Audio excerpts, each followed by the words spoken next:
కాంగ్రెస్ సర్కార్పై పెద్దపల్లి జిల్లా వాసులు మండిపడుతున్నారు. పేరుకే జిల్లా కేంద్రం కానీ పట్టణాన్ని శుభ్రంగా ఉంచాల్సిన మున్సిపల్ శాఖ అధికారులు నిర్లక్ష్యంగా వ్యవహరిస్తున్నారని దుయ్యబట్టారు. స్వచ్ఛతపై సమరం పేరుతో సుభాష్ నగర్లో రోడ్లు వెడల్పు పనులు చేపట్టారు.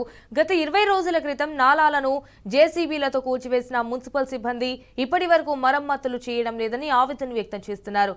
మురుగునీరు నిలిచిపోవడం వల్ల దుర్గంధం, దోమలతో ఆసుపత్రుల పాలవుతున్నామని అధికారులు ఇప్పటికైనా స్పందించి నాలా పనులు త్వరగా పూర్తి చేయాలని సుభాష్ నగర్ కాలనీ వాసులు డిమాండ్ చేస్తున్నారు.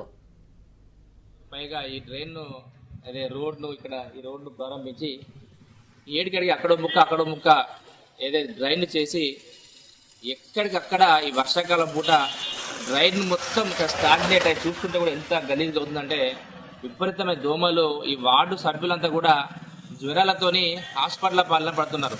మున్సిపాలిటీ మాత్రము అసలు దీన్ని మున్సిపాలిటీ అధికారులు పట్టించుకున్న పాపాన లేదు.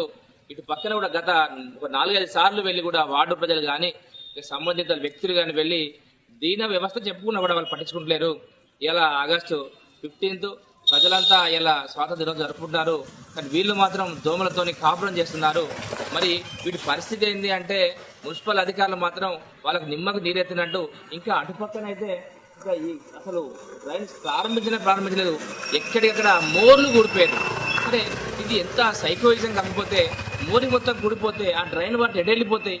నిజంగానే ఆ వర్క్ ప్రారంభమయ్యేటప్పుడు డ్రైన్ వల్లే విధంగా చేయాలి. వర్షాకాలం ప్రారంభమైంది, ప్రజలంతా ఇబ్బందులు పడుతున్నారు, కనీసం ఆలోచన లేదు.